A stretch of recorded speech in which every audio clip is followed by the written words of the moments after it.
అయ్యో video on చేసేది మర్చిపోయినా ఇప్పుడు ఆనే ఇట్లా ఇందాక వచ్చింది అదే 4 పాయింట్లు అది వచ్చింది ఇప్పుడు అదే ఫ్లాష్ ఆఫ్ చేసి ఆన్ చేసి కట్ అయిపోయింది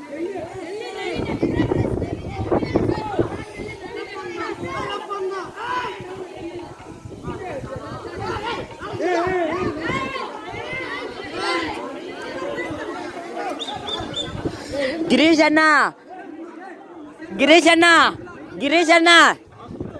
అన్న మేము అట్లాడతాం ఇట్లాడతాం చూసుకోండి